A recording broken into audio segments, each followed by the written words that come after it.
Les 30 glorieuses. Les 30 glorieuses, vous connaissez cette expression?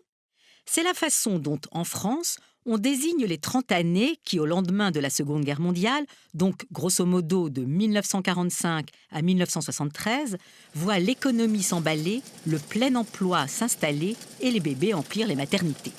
Certes, la France n'est pas la seule. Tous les pays européens ont le vent en poupe, que l'on songe simplement au fameux Wirtschaftswunder, au miracle économique allemand. Mais voilà, tous ne paradent pas forcément comme la France. Regardez cette scène. Nous sommes le 11 mai 1960 et c'est le général de Gaulle que nous voyons arriver sur les grands chantiers de l'Atlantique de Saint-Nazaire. Et voici sa femme, Yvonne de Gaulle, en train de baptiser un paquebot. Comment s'appelle ce paquebot? Mais le France, bien sûr, juste le France, en toute modestie. Et écoutez ces accents lyriques du général de Gaulle. Le paquebot France est lancé. Il a épousé la mer. Qui termine son discours les bras brandis, dessinant le V de la victoire. C'est le bateau de tous les superlatifs qui est mis à l'eau ce jour-là. Prouesse technique, le France est bien sûr plus long que ses concurrents, et il dispose de superstructures en alliage léger d'aluminium, de chaudières à haute pression, d'ailerons stabilisateurs de roulis, aucun élément pouvant être fabriqué en France n'ayant le droit d'être importé, c'est dans le cahier des charges. C'est que le France doit être, dans tous les pays dans lesquels il fera escale, l'ambassadeur du savoir-faire des ingénieurs français. Mais aussi l'ambassadeur du luxe à la française. De grands artistes comme Louis Vuillermoz sont invités à décorer les salons. D'autres signent les cartons des nombreuses tapisseries. Le mobilier est à la pointe de la mode de l'époque, comme on peut le voir sur ces photographies publicitaires. Bien sûr, ce sont les richissimes Américains que cet hôtel Vaughan doit convaincre. Aussi, les équipements sont-ils à la hauteur d'un 5 étoiles? Cabine climatisée, salon de danse, piscine, cinéma, salle de jeu, fumoir, etc., sans oublier la chapelle œcuménique. Le France, on l'imagine, se doit d'être également l'ambassadeur de la gastronomie française et les grands chefs ont bien sûr des brigades de cuisiniers pour réaliser leurs prouesses. Bref, la première traversée transatlantique a lieu en février 1962. S'en suivront jusqu'en 1974, outre les traversées Le Havre-New York, 2 tours du monde qui demeureront inoubliables pour les quelques 1800 participants. Les récits du caviar servi à la louche lors des petits encas quotidiens font partie de la légende. 1800 passagers et presque autant de personnel. C'est là que le bas blesse. En fait, la rentabilité du France est entachée dès sa création. D'autant qu'il y a une chose que les concepteurs n'ont pas anticipée, c'est l'avènement des premiers avions à réaction. Voilà que l'on peut désormais traverser l'Atlantique non plus en 5 jours, mais en quelques heures. Le France voit le nombre de ses passagers reculer, tandis que les coûts ne font qu'augmenter. Mai 68 passe par là aussi. Et en 1969, l'Angleterre lance le Queen Elizabeth II, qui concurrence notre fleuron national.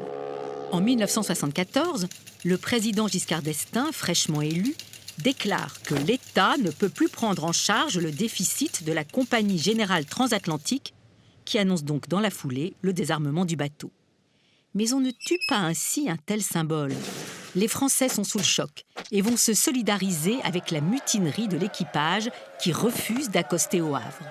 Les passagers sont débarqués en pleine mer, au large du port, et la grève va durer 88 jours avant que le France ne finisse par être amarré à ce qu'on appellera le quai de l'oubli. 1 an plus tard, le chanteur Michel Sardou chante Le France, vante 1 million d'exemplaires en un temps record et fait pleurer la France entière. N'appelez plus jamais France, la France elle m'a laissé tomber.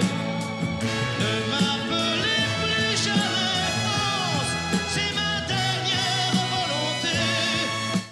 Quant aux France, il sera racheté en 1977 par un riche homme d'affaires saoudien qui le revend à un armateur norvégien 2 ans plus tard. Le chantier naval du Havre ne parvient pas à remporter le contrat de transformation du bateau et c'est avec une émotion énorme que la foule et toute la France voit son paquebot partir en direction de Bremerhaven, en Allemagne, où il sera transformé, notamment pour pouvoir transporter davantage de passagers. Transformé et rebaptisé, le France devient le Norway et vogue sous pavillon des Bahamas pour réduire ses coûts jusqu'à l'explosion d'une chaudière en 2003 qui cause la mort de plusieurs marins et signe l'arrêt de mort du bateau. Ultime péripétie du monstre agonisant, tiré par des remorqueurs, il est ballotté d'un port d'Asie à l'autre, de Malaisie au Bangladesh, où les gouvernements refusent son démantèlement car il contient trop d'amiante.